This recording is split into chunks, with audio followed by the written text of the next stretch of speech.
శ్రీ గురుభ్యో నమః. శ్రీమాత్రే నమః.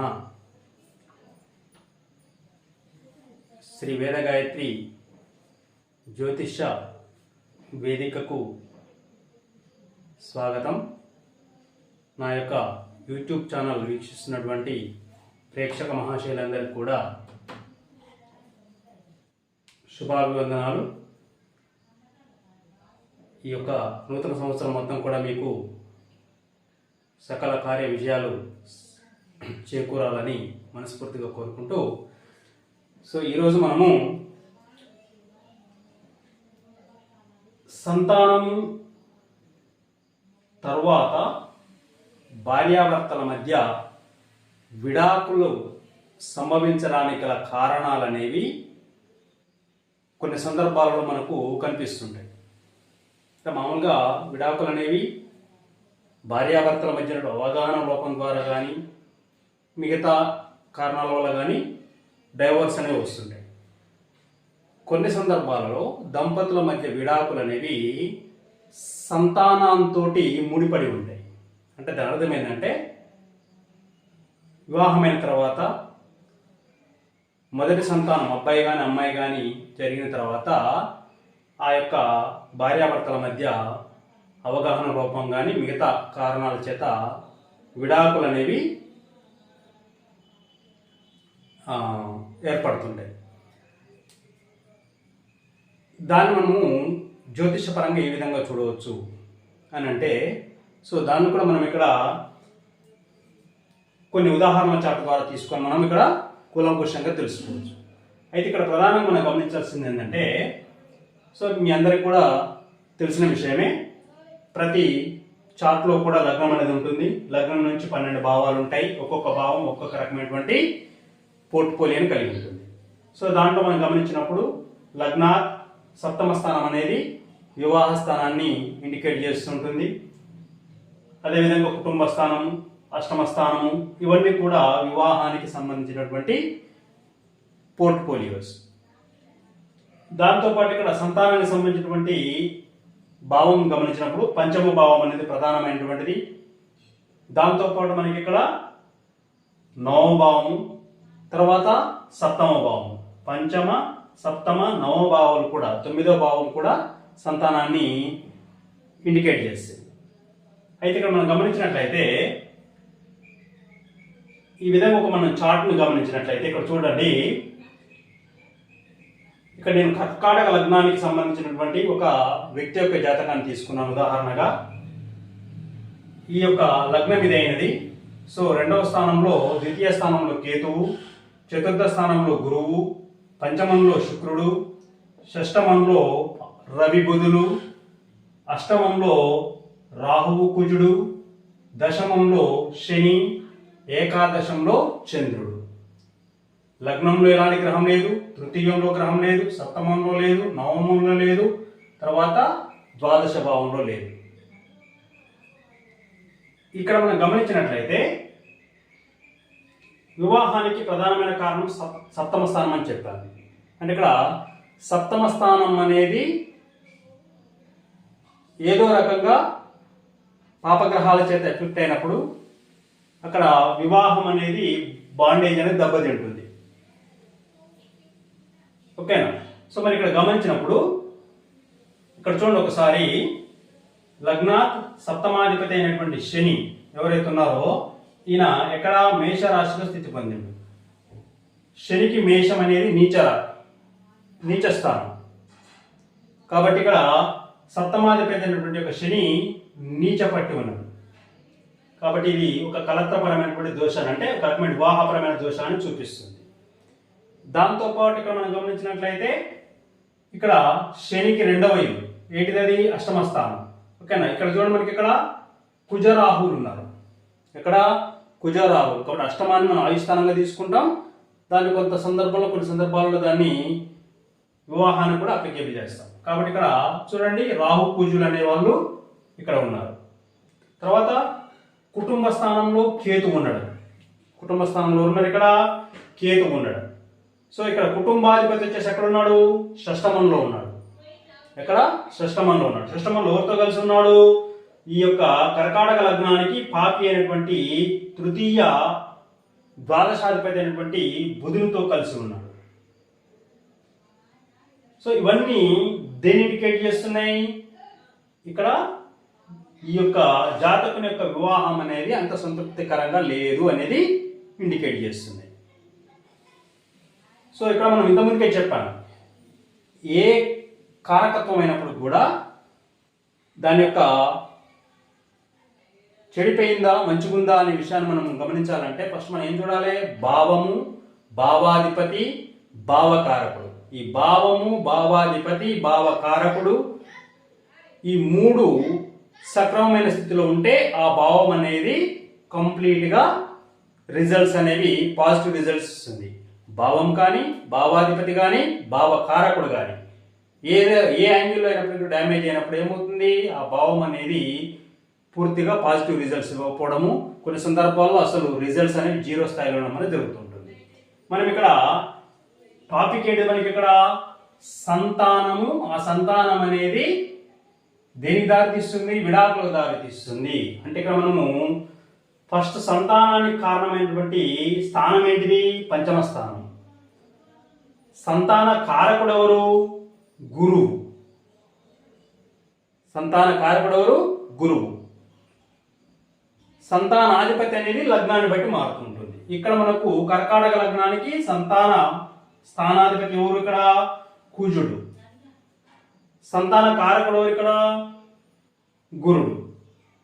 ఇక్కడ చూద్దాం. ఇక్కడ నేనేం చెప్పాను? ఇక్కడ సంతానం అనేది విడాకులకు దారితీసింది అంటే ఇక్కడ దీని అర్థమైంది, ఆ సంతానానికి సంబంధించినటువంటి భావంలో కానీ, ఆ భావాధిపతి కానీ, సంతాన కారకుడు కానీ వాళ్ళు ఏదో రకంగా సప్తమ స్థానానికి కనెక్ట్ అయి ఉండి ఆ కనెక్షన్ అనేది పాపగ్రహాలతో కానీ, పాప స్థానాల్లో ఉండి కానీ జరిగినప్పుడు ఆ యొక్క సంతానం అనేటువంటిది దేనికి దారితీస్తుందంటే ఆ భార్యాభర్తల మధ్య విడాకులకు దారితీయడం అనేది జరుగుతుంటుంది. ఆ యాంగిల్ ఒకసారి మనం ఇప్పుడు చూద్దాం.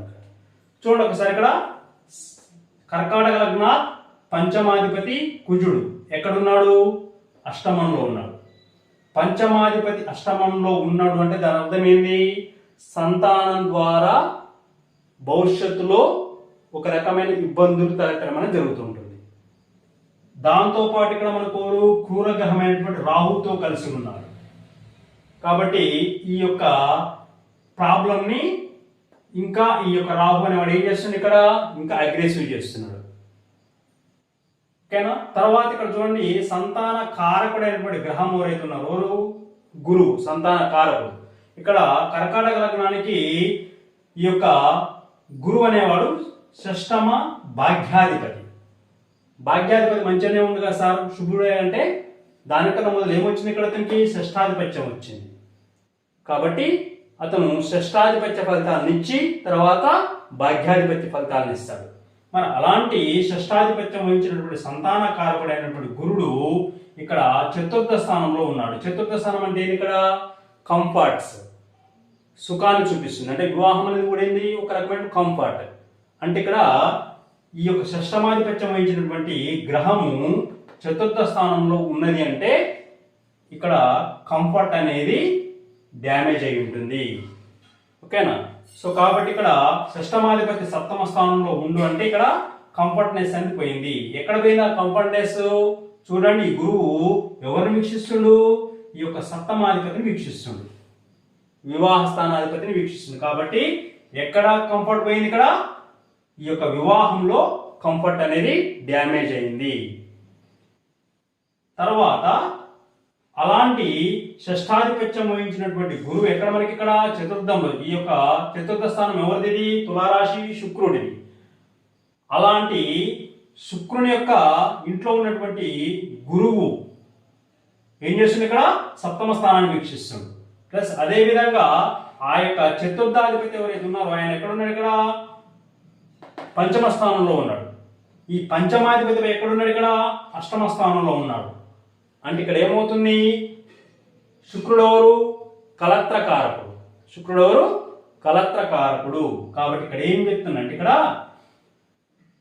ఈ వివాహం అనేది విచ్ఛిన్నం కావడానికి సంతానం అనేది కారణమైంది. అంటే సంతానం తరువాత విడాకులు సంభవించినాయని చెప్పడం గల కారణం ఏంటంటే ఈ యొక్క వివాహకారకుడైనటువంటి శుక్రుడు పంచమ స్థానంలో ఉండడము,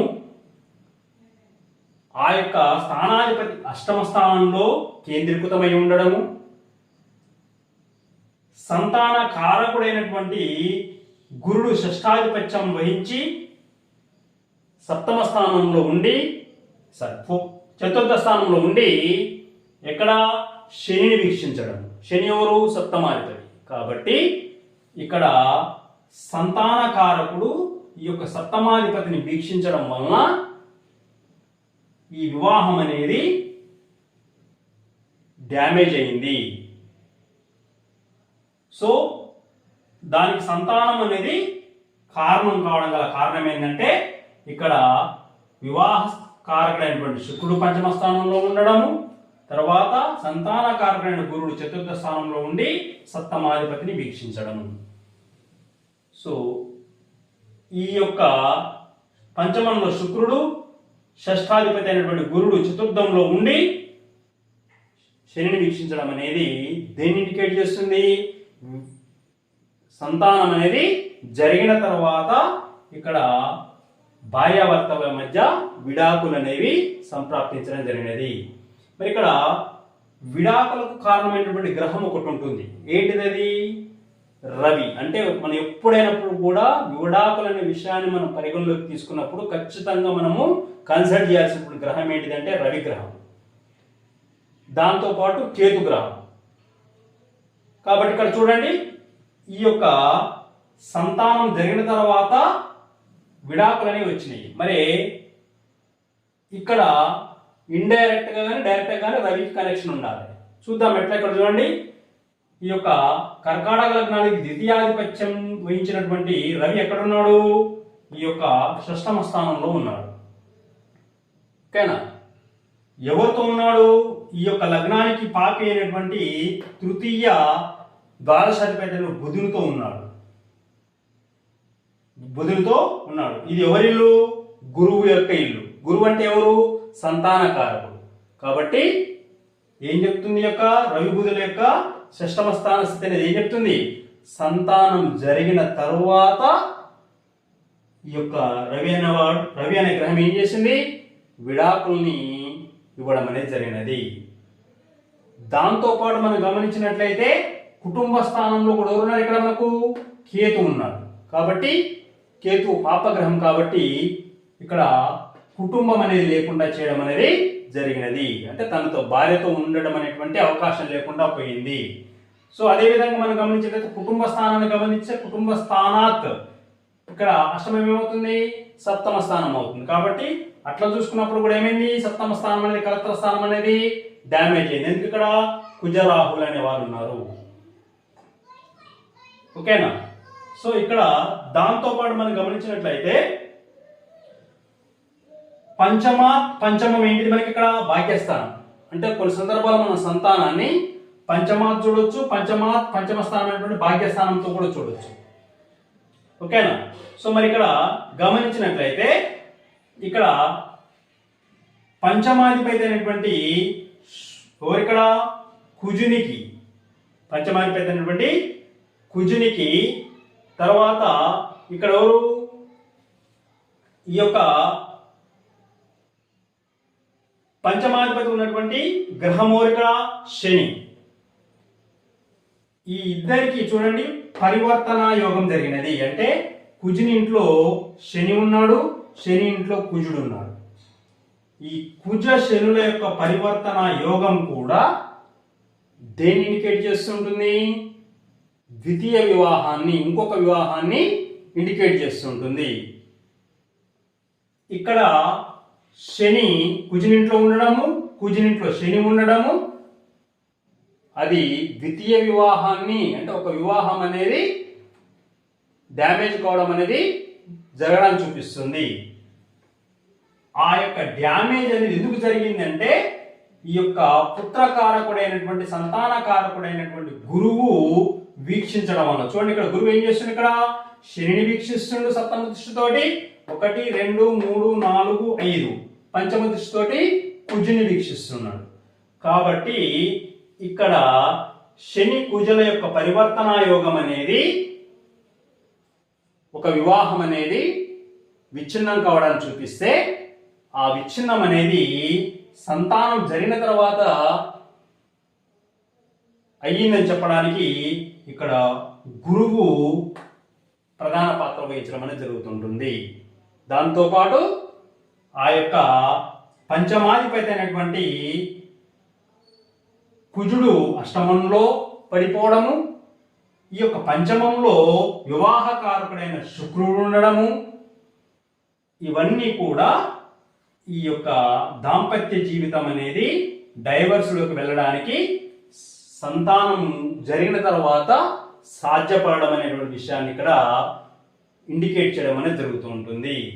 కాబట్టి శని కుజులు ఏదో రకంగా పరివర్తన కానీ లేకపోతే సమసప్తక దృష్టి కానీ త్రికోణ స్థితి కానీ ఉండి అది మళ్ళా గురువుతోటి సంబంధాన్ని కలిగి ఉన్నప్పుడు ఆ యొక్క కాంబినేషన్ అనేది అది ఖచ్చితంగా ద్వితీయ వివాహాన్ని లేదా ఒక వివాహం అనేది చెడిపోవడాన్ని ఇండికేట్ చేస్తూ ఉంటుంది. అర్థమైందండి? సో అదేవిధంగా ఇక్కడ మనం గమనించినట్లయితే సంతానం అనేది జరిగిన తర్వాత ఇక్కడ విడాకులు అనేవి సంప్రాప్తించిన కారణాన్ని ప్రధానంగా ఏం చెప్పాను, ఇక్కడ రవిగ్రహం చెప్పాను. కాబట్టి రవి బుధుడు ధనస్సులో ఉండి వాళ్ళు ఏం చేశారు, ఇక్కడ ఈ యొక్క విడాకులైనటువంటి క్యారెక్టర్ని వాళ్ళు కంప్లీట్గా ఇవ్వడం అనేది జరిగినది. సో ఈ విధంగా మనము విడాకులు అనేవి సంతానం తర్వాత జరగడానికి గల కారణాలు ఏంటి అనేది మనం ఇక్కడ కొన్ని అంశాలను బేస్గా చేసుకొని మనం ఇక్కడ ఒక జాతకుని యొక్క జాతక చక్రంలో మనము గమనించాలి. అంటే ఇక్కడ మనము అంటే ఆయా స్థానాల్లో ఉన్న గ్రహాలు అనేవి ఏమనుకుంటున్నాయి, వాటి యొక్క what is the secret behind of the position of the planets in the particular places, ఉన్నటువంటి ప్లేసెస్ లో ఎక్కడ గ్రహం ఏమనుకుంటుంది అనే విషయాన్ని మనం ఇక్కడ చూడవచ్చు. సో ఇక్కడ ప్రధానంగా మన సప్తమ స్థానంలో డ్యామేజ్ అవుతుంది. ఎందుకు? శని నీచ స్థానంలో ఉన్నాడు, ఫస్ట్ ఇండికేషన్. అర్థమైందా? దట్ ఈస్ ఇక్కడ అష్టమ స్థానంలో కుజరాహులు ఉండడము. ఓకేనా? సో ఇవన్నీ కూడా తర్వాత డ్యామేజ్ అయింది. ఆ డ్యామేజ్ గల కారణం ఏంటంటే ఇక్కడ సంతానం అనేది కనెక్ట్ అయింది. ఎట్లా? వివాహకారకుడైనటువంటి శుక్రుడు పంచమ స్థానంలో ఉండడము. ఓకేనా? తర్వాత ఆ యొక్క వివాహ స్థానాధిపతి అయిన శనిని ఎవరిక్కడ గురువు అనేవాడు షష్ఠమ స్థానాధిపతి గురువు వీక్షించడము. సో ఇవన్నీ కూడా సంతానం తర్వాత విడాకులకు కారణమయ్యేటువంటి అంశాలని ఇండికేట్ చేయడం అనేది జరుగుతూ ఉంటుంది. కాబట్టి ఇక్కడ వివాహ బంధం అనేది విచ్ఛిన్నం కావడం అనేది అనేక కారణాలతో ఉంటుంది. దానికి ఒక రకమైన కారణం ఏంటంటే సంతానము. కాబట్టి సంతానం తర్వాత విడాకులు జరగడానికి గల కారణాలు ఏంటి, లేదా ఒక చార్ట్ను చూసినప్పుడు ఆ యొక్క చార్ట్లో ఇలాంటి పోర్ట్ఫోలియోస్ అనేవి మనకు కనిపించినప్పుడు మనం ముందుగానే కొంత దాన్ని ఏం చేయొచ్చు, అవేర్ చేయొచ్చు, లేకపోతే దాన్ని ఆటోమేటిక్గా దాన్ని ఇమాజిన్ చేయొచ్చు. అంటే ఈ యొక్క వ్యక్తికి సంతానం తర్వాత వైవాహిక జీవితంలో సమస్యలు ఏర్పడడానికి అవకాశం ఉంటుందనే విషయాన్ని కూడా మనం ఇక్కడ చార్ట్ ద్వారా మనము గమనించుకోవడానికి అవకాశం అనేది ఉంటుంది. కాబట్టి ప్రతి గ్రహము ఆ స్థానంలో ఉన్నప్పుడు ఆ స్థానం నుంచి అది దేన్ని వీక్షిస్తుంది,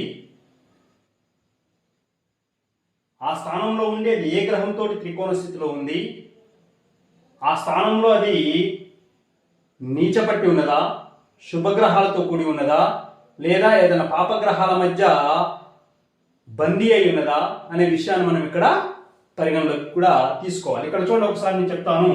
ఇక్కడ శుక్రగ్రహం ఎవరు, ఇక్కడ శుక్రుడు అనేవాడు కలత్రకారకుడు. కాబట్టి శుక్రుడు కలత్రకారకుడు ఎవరైతే ఉన్నారో చూడండి, ఇతను పాపగ్రహాల చేత బందీ అయినాడు. ఎట్లా పాపగ్రహాలు? స్థానాల చేత. యాక్చువల్గా గురువు బుధుడు ఇద్దరు కూడా శుభగ్రహాలే, కానీ వారికి వచ్చినటువంటి స్థాన ఆధిపత్యం చేత వాళ్ళు ఈ యొక్క కర్కాటక లగ్నానికి పాపులైనారు. అర్థమైందా? ఎట్లా చూడండి, ఇక్కడ గురువు అనేవాడు షష్టాధిపత్యం చేత, ద్వాదశ తృతీయాధిపత్యం చేత బుధుడు ఇద్దరు కూడా పాపులైనారు. కాబట్టి ఈ యొక్క పంచమ స్థానానికి ఇరువైపులా ఈ పాపగ్రహాలు ఉన్న వల్ల ఏమైంది, ఇక్కడ ఈ పంచమ స్థానం అనేది కొంత డ్యామేజ్ అయింది. ఆ డ్యామేజ్ అనేది దేన్ని ఎన్హాన్స్ చేసింది? విడాకులు ఎన్హాన్స్ చేసింది. ఎందుకు? పంచమ స్థానంలో వివాహకారకుడైనటువంటి శుక్రుడు ఉండడము. అర్థమైంది కదా? కాబట్టి ఇక్కడ గమనించండి, వివాహ స్థానాధిపతికి అయినటువంటి శనికి, వివాహ కారకుడైన శుక్రునికి షష్టాష్టకం వచ్చింది. చూడండి, అంటే ఏదైనా ఒక గ్రహాల మధ్య షష్టాష్టకం వచ్చినప్పుడు ఆ గ్రహ కారకత్వాలు అనేవి దెబ్బతింటాయి. ఓకేనా? కాబట్టి ఇక్కడ వివాహం అనేది డ్యామేజ్ కావడానికి ఇంకొక యాంగిల్ మనం కూడా చూపొచ్చు. ఏంటది? వివాహ కారకుడైన శుక్రునికి, వివాహాధిపతి అయినటువంటి శనికి మధ్య ఏమొచ్చింది? షష్టాష్టక స్థితి. 1 2 3 4 5 6. ఓకేనా? కాబట్టి 6 8 యాంగిల్లో ఈ గ్రహాలు పొజిట్ అయి ఉండడం వలన అది కూడా ఒక రకమైనటువంటి వివాహ విచ్ఛిన్నాన్ని చూపించడం జరుగుతుంటుంది. ఓకేనా? కాబట్టి విడాకుల కారణము రవిగ్రహము. ఓకేనా? విడాకుల కారణమైనటువంటి స్థానము షష్టమ స్థానం. విడాకులు అంటే ఏంటి? ఎక్కడి నుంచి ప్రొడ్యూస్ అవుతాయి? కోర్టు నుంచి. కోర్టు కానీ, కోర్టుకు సంబంధించిన అంశాలు కానీ, న్యాయం కానీ, ఇట్లాంటివన్నీ కూడా ఏ స్థానం నుంచి మనం పరిగణిస్తాము?